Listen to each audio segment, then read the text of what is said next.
Hello everyone, welcome back to the channel. I'm coming to you this week with a video that's a little different than my typical vlogs. It has been 6 months next week since I had my rhinoplasty. So I thought I would do an update video for you. I am coming to you from my hotel room floor in New York City. And don't worry, I do have a cushion under me.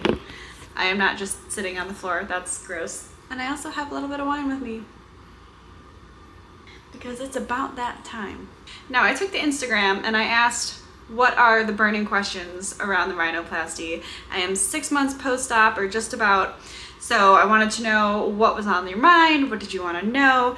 And I got some decent questions. So I thought I would just jump right in and give you a little bit of a rhinoplasty update. First and foremost, what was wrong with your nose? I was born with what seemed like a perfectly fine nose.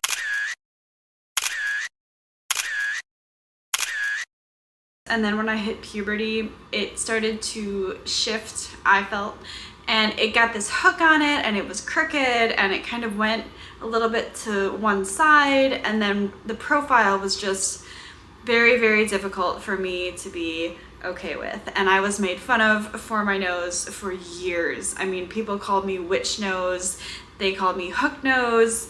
I was once called the Wicked Witch of the West. Like, it was bad, and it was my entire childhood, starting at age 7 or 8. And I just could not go into my adult life with that and knowing that there was something that I could do about it, but I was choosing not to. So I finally had the resources that I needed. I had the ability to do it. I had a supportive partner to help me through it. And I decided it was the right time to just finally have a rhinoplasty, get the nose job, and move on with my life, because it was something that had weighed on me for so long. And it's so hard being a type A person, because most things you can fix if you really put your mind to it, but you can't just put your mind to your nose changing and it's gonna change. Like, you have to go get that surgically done. So that was the decision that I took this past January with my wedding coming up and all of the photos. And I mean, without getting too much into it, because this would be a very long video if I did, I have traveled a lot and there are a lot of pictures of me in these fabulous places. Like, I've been to Greece and Spain and Germany. And I have my old nose and it just eats at me. So perhaps it's a little bit of vanity, but with the wedding coming up especially, I knew I did not want to have that same ick in my gut when I looked at the photos. So this was the year. This was the year for the nose job. Question number 2, why not get it done with septoplasty? So I did have a septoplasty about 3 years ago. I have had allergy issues, I've had bloody noses, headaches, migraines, all of that seasonally my entire life. I remember having boxes of Kleenex on my desk as a 3rd grader and just going through them one after another when it was too dry in the classroom in April. So I had had the septoplasty, and I asked him while I was at the doctor's office talking about the way that my sinus was cut off and I had a deviated septum and all this tissue had swelled shut, giving me the bloody noses every time it got a little aggravated with allergies. And I asked him if he would just shave it down a little bit while he was in there. And understandably, he can't do that because that's not his field. He is not a plastic surgeon. And if he did that when he's supposed to be doing other things, there could have been a lawsuit, and it's a whole liability thing. So my otolaryngologist, who does septoplasties, was not able to fix my nose. And I didn't want to do them both together because at the time I did not have the resources for the plastic surgery part. Insurance does cover part of a septoplasty because it is a medical reason that you need one, but they do not cover a rhinoplasty because that is considered cosmetic. The long and short of it is, I never thought I was going to get a rhinoplasty, and I also at the time did not have the money for it. So it was just a septoplasty with the hope that maybe he would shave it down. He didn't. You know, I guess we have to abide by the rules. I just realized that my TV has been on the entire time behind me, and I'm sorry about that. I don't know if I can put that on YouTube, but I don't want to refilm everything. So the next question, how long did it take to heal? It's not yet fully healed. I can still touch the tip And it has a little bit of that, like I've been outside in the cold all day, kind of that numb, tingly sensation right in the tip. And he told me that might be the case. It can take up to like 14 months for a rhinoplasty to fully heal. It's still even a little bit swollen. There are some videos that I look at and I'm like, oh geez, it's still like that one side's a little swollen. But it's not every day. I mean, it changes daily. If I have a lot of red wine or something that would normally make me a little puffy, it's kind of accentuated in my nose. So as long as I'm mindful of that, it's fine. I'm also going to try taping. So you just get some like medical tape and put it over your bridge at night, and it supposedly helps. I haven't tried it yet, but I do plan to. The next comment is just stents. Yes, there were stents. I had 2 stents up the cavities into my nostrils, and they were extremely uncomfortable. I did not like the stents. They had tubes in them though, so that when your nose was like fully swollen shut, you could still breathe through your nose, even though I didn't most of the time. And I think getting those out was the biggest relief at the end of all the having to do gauze and all of that. The most relief inducing, calming, like, oh yes part was the stents coming out. And if I can find it, I will insert a little video clip here. And I'm gonna lean your head back here a little bit. All right. Everything looks to be healing really well.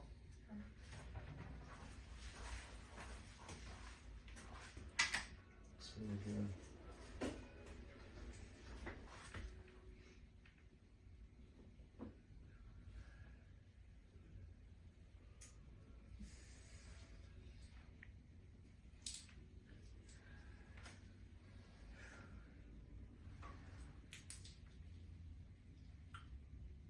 Tissue right here for you if you need it.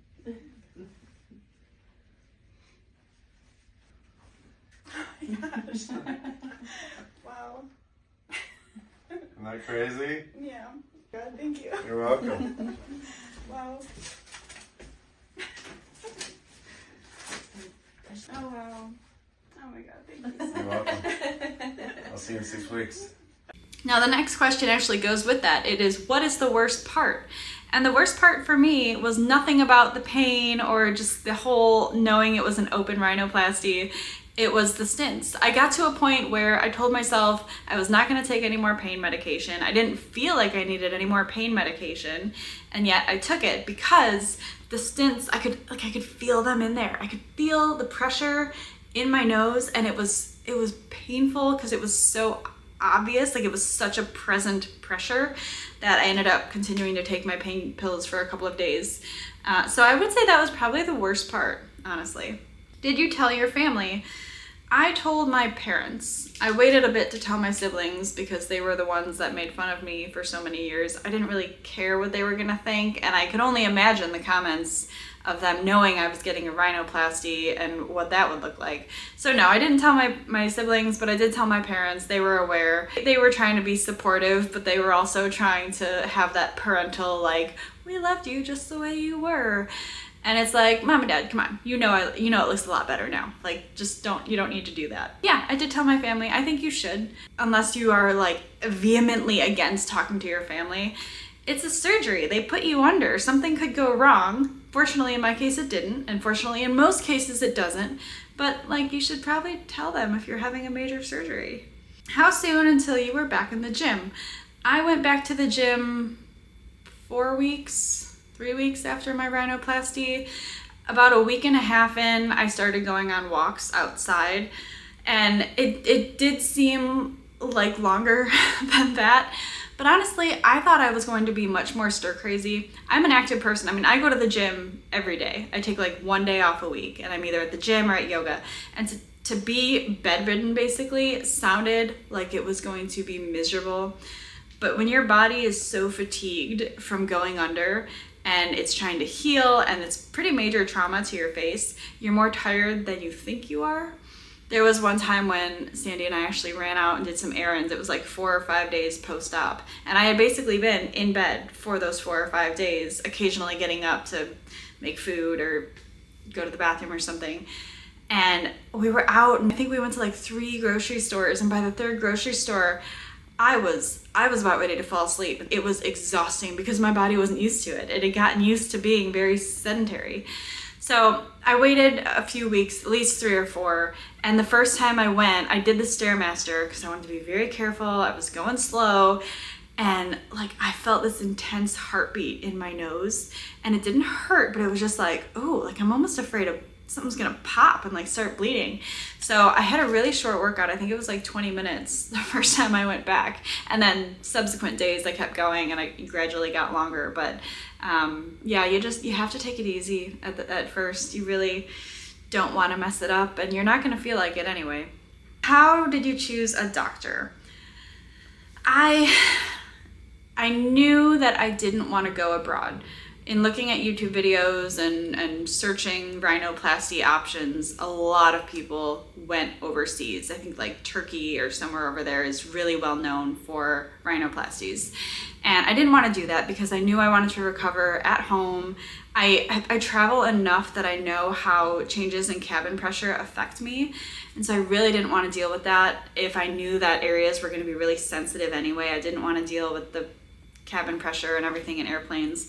So I wanted to do it at home, and looking around the Nashville area, the reviews on the doctor that I chose were very, very high. I went to Dr. J.J. Wendell, who is over in the Green Hills area, right by the Green Hills Mall. And he and his staff were so respectful and caring and took the time to get to know me, asking me why I want it, what I want, exactly what I don't like about it, and really working with me on making sure that what he was going to change was not going to become a regret or not going to look horrifically unfitting for my face. He really acknowledged that there is a symmetry in everyone's face, and if, for example, he gave me like Anne Hathaway's nose or something, it would look so off, it would look bad.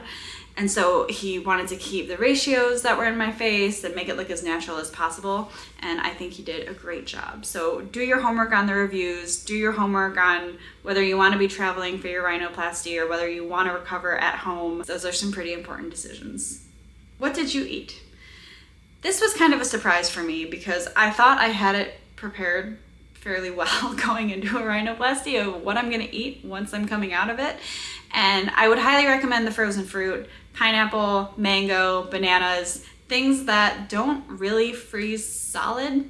That's what you want in your mouth that you can kind of like mush on and chew. And also if you have something frozen, it kind of numbs you like from the roof of your mouth up. And I found that really helpful. Even when I had my septoplasty, that's when I discovered that was very helpful. Everything else, I mean, you have to avoid hot food, spicy food. I would make quinoa with a little bit of egg and maybe some cheese. Let it stay on the counter, let it cool off completely, and then eat it. And that got a little old after about a week. And then I was gradually able to add normal foods back in.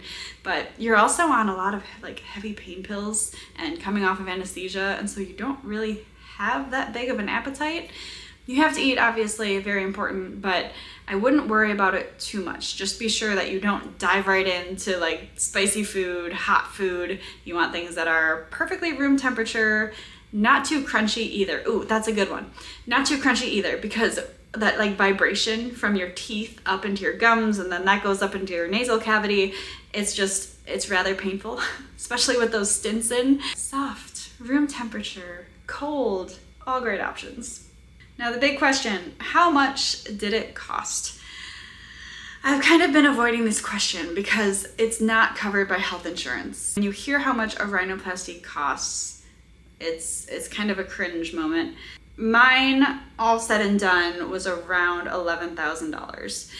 And that does not include any of like the special food or the memory foam like triangle pillow that I got, which I would highly recommend.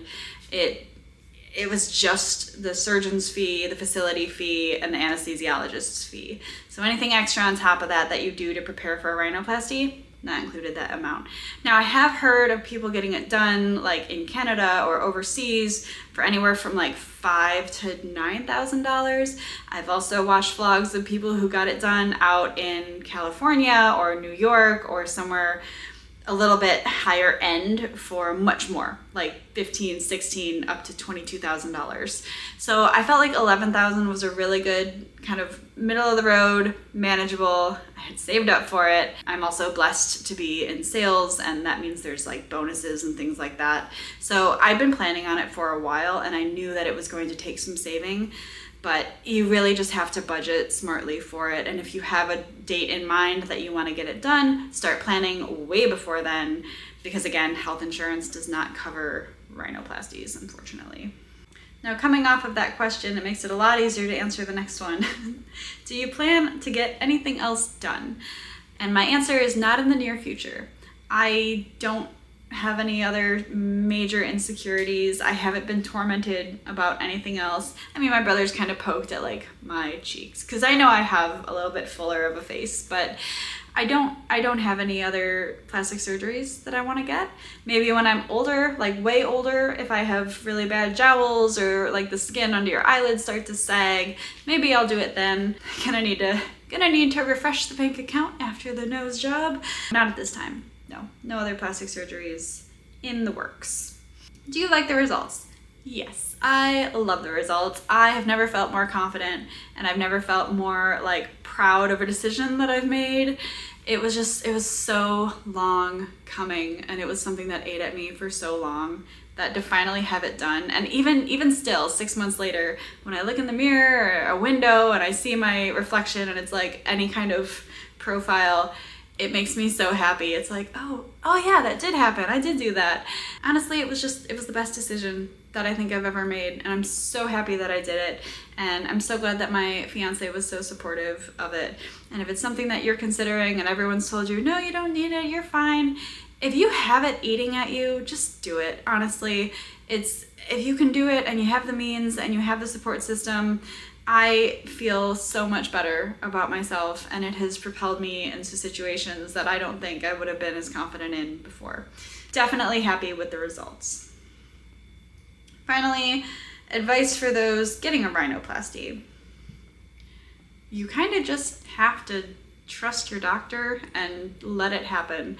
It was a very nerve-wracking thing to do. The night before the surgery, I think I went to bed at 8 and I didn't fall asleep till after 11, and then I was up at 2:45 and my alarm wasn't till 3:30, and it was just nerve-wracking because it's something that you want for so long that once it actually happens, there's this wave of, oh, but I don't know what this is like because I've never done it before, and it's one of those things that once you do it, you can't take it back, and it's expensive, and do I really need to spend my money on this? And at least for people like me who do that and overthink, and then it builds into this big, huge, like, moment, you just have to kind of turn that off and just do it because you're doing it for you, and you're gonna feel great at the end. Everything else that I mentioned in this video, planning financially, the food, having the right support system, all very important in getting a rhinoplasty. I would also say having the right equipment, and I'll link some things below, but for me this would be like the wedge pillow that I had, the lap desk that I had. I got some like cool patches that you put in the freezer, and they're sort of like ice packs. There were a few unexpected like sore points, like my jaws were so sore because of the tube that they put in while they were doing the operation. So little things like that maybe I hadn't thought of. So I would really encourage you to go back and watch my rhinoplasty vlog. I will link that in the description below, but just do your research. Be prepared for some nasty things, discomforts, things like that. But as long as you stay on any kind of medication they give you for the prescribed schedule, you have the support system, you're gonna do great. I hope you have enjoyed this little rhinoplasty update. I can't believe it's already been 6 months since I had my surgery, but I am so happy with the results, and we're less than 2 months away from the wedding now, so it's gonna continue to drop in swelling, and I'm gonna do the taping, and everything is going to be great. But I appreciate you being here for the journey. Be sure to watch the rhinoplasty vlog. Let me know your comments down below if you have had a nose job or you're thinking of getting a nose job, because we're all here to support each other. So thank you so much for watching. Be sure to like and subscribe, and stay tuned for new videos.